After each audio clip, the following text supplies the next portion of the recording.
The Canon Rebel T2i, also known as the EOS 550D, also known as the KISS X4, also known as the 107.5 KZL.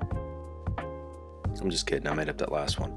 But this camera came out in February of 2010. That is nuts. 14 years ago.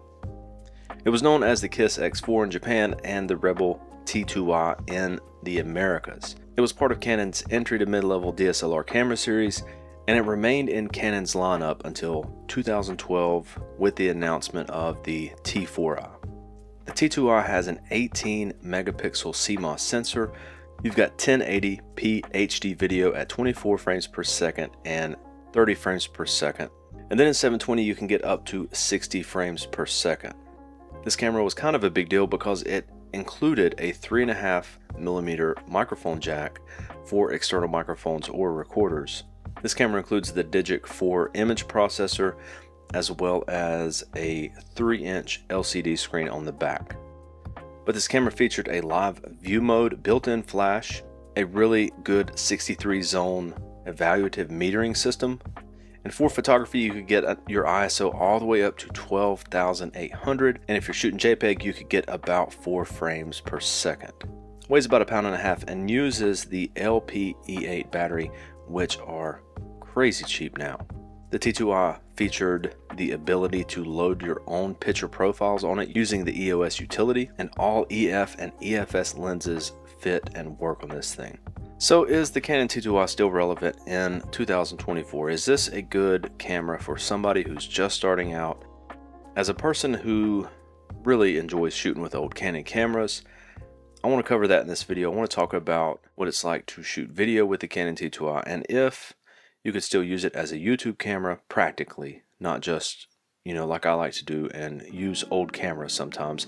Or I want to talk about its actual practical use for YouTube in 2024, because these cameras are crazy cheap right now. You can find one in mint condition for under $100. So some pros with this camera: we've already mentioned that it's cheap, but it also shoots 1080p video, which in my opinion is still good enough in 2024. I know all of our phones are doing like 8K RAW and all that stuff, but a good 1080p image is still good enough in 2024. Most people are watching YouTube videos on their phone, and that's plenty of resolution, and you're still getting some really decent sized files that are easy to work with and easy to edit with. Another big pro with the T2i compared to modern cameras is this thing is super easy to use. You can basically give one of these cameras to somebody who's never used a camera, and they're going to have fun shooting and learning at the same time. It's a really easy camera to use. But of course, something that's 14 years old, there's some obvious cons. The first one being there's no articulating screen. Now my favorite camera, the T3i, has that. I love shooting with the T3i, still do. This channel is actually an experiment to see if I can make it to 1,000 subscribers with an old camera. But not having that articulating screen in the T2i makes it really hard to film yourself, which is what most people are doing for YouTube videos. Now if you're shooting something away from you, if you're shooting a subject that's not you, that doesn't really matter. Just take that into account if you're looking at this camera. Another massive con is the bad audio. They didn't have very good preamps to start with, and even with Magic Lantern, it's really hard to get clean audio out of a T2i.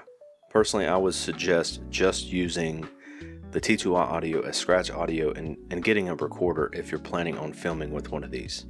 And I've had a few copies of the T2i, and it seems like the preamps from camera to camera vary. So if you've got one that's maybe in mint condition, it might work a little bit better than the one that I've got that's on its last leg.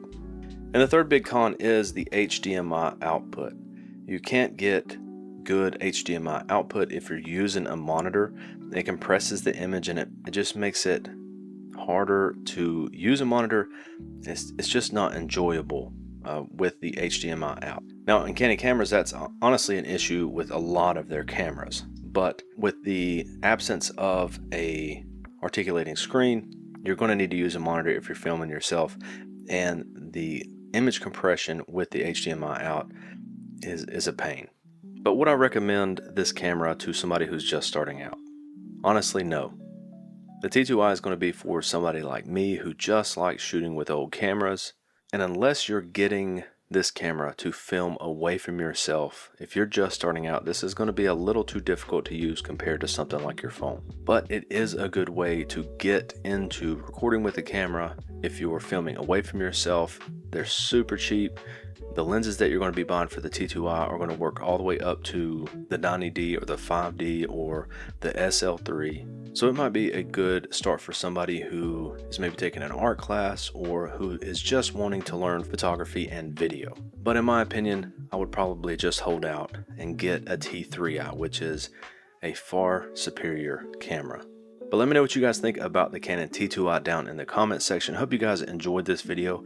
Did a little bit of a different style of video on this one. Don't forget about the subscribe button and the like button. I'm having a little bit of an issue growing this channel up. So if you enjoyed this video, if you enjoy shooting on old cameras, hit that subscribe button for me. I'll see you guys later.